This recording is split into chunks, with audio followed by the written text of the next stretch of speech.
ఇరాన్పై మరోసారి మాటలతో విరుచుకుపడ్డారు American president Donald Trump. Iran ప్రజలు నేతలు మతిలేని వాళ్ళంటూ తీవ్ర వ్యాఖ్యలు చేశారు. ఇరాన్ ప్రమాదకరమైన దేశమని, ఒకవేళ అణ్వాయుధం ఉంటే వాళ్ళు ప్రపంచాన్ని నాశనం చేస్తారన్నారు. వాళ్ళు వెర్రి వాళ్ళని హాట్ కామెంట్స్ చేశారు. చర్చలతో ఈ సమస్యను పరిష్కరించాలని అనుకుంటున్నట్టుగా ట్రంప్ చెప్పారు. ఒకవేళ చర్చలు కొలికి రాకపోతే ఆ దేశాన్ని నాశనం చేస్తానని హెచ్చరించారు.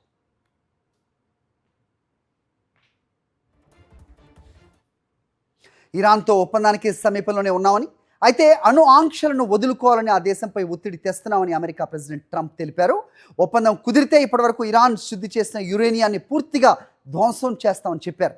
ఒకవేళ ఒప్పందానికి ఇరాన్ అంగీకరించకపోతే ఆ దేశ సైన్యాన్ని నాశనం చేస్తామని, తామే ఆ దేశంలోకి ప్రవేశించి ఆ యురేనియాన్ని తెస్తామని చెప్పారు. అణ్వాయుధం తయారు చేయకుండా ఇరాన్ను అడ్డుకుంటున్నట్టుగా ట్రంప్ తెలిపారు.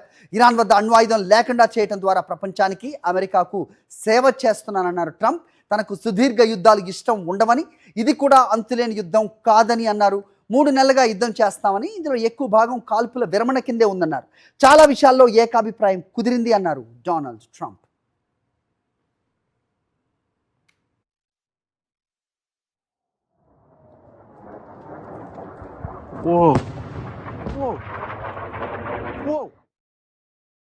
మరిన్ని అప్డేట్స్ కోసం ఛానల్ ను సబ్స్క్రైబ్ చేయండి. నోటిఫికేషన్స్ కోసం బెల్ ఐకాన్ పై క్లిక్ చేయండి.